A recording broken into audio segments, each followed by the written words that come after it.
Adaptive cruise control warning lights are your vehicle's way of communicating ACC system problems.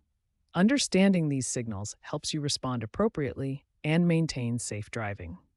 ACC warning lights appear on your dashboard when the system detects an issue. The pattern of the light tells you about the severity and type of problem.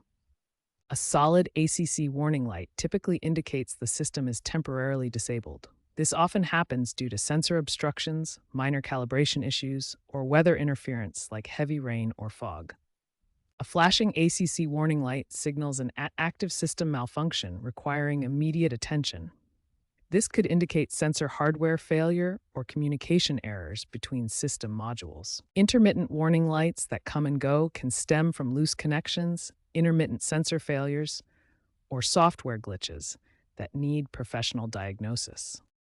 ACC systems rely on sensors typically located in the front grille area and behind the windshield. These sensors must remain clean and properly aligned to function correctly. The radar sensors are typically positioned behind the front grille, while camera sensors are usually mounted behind the rearview mirror area. Environmental factors cause about 45% of ACC malfunctions.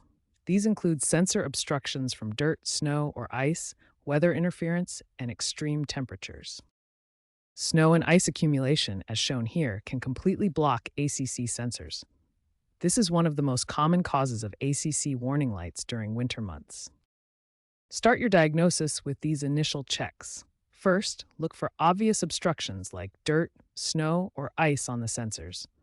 Clean the sensors with appropriate cleaning solutions. Verify that sensors are properly aligned and haven't been knocked out of position. Finally, review your vehicle's service history for any recent related issues or recalls. Cleaning the sensors is often the simplest and most effective first step, resolving about 70% of ACC warning light issues. When initial checks don't resolve the ACC warning light, advanced diagnostics are required. The first step is scanning for diagnostic trouble codes using an OBD2 scanner. Most ACC issues can be resolved through common fixes. These include cleaning sensors, securing electrical connections, and verifying proper alignment of bumper and grille components. When basic fixes don't work, calibration procedures may be necessary. There are two types: static calibration using manufacturer targets and dynamic calibration through controlled driving procedures. When calibration fails, component replacement may be required. Radar sensors typically cost $800 to $1,500, while camera modules range from $400 to $1,200. Understanding failure patterns helps with diagnosis. Environmental factors account for 45% of ACC malfunctions, hardware issues 30%, and software or calibration problems 25%. Proper maintenance is crucial for ACC functionality. Keep sensors clean and unobstructed, address warning lights promptly, and schedule regular professional system checks to prevent issues before they occur.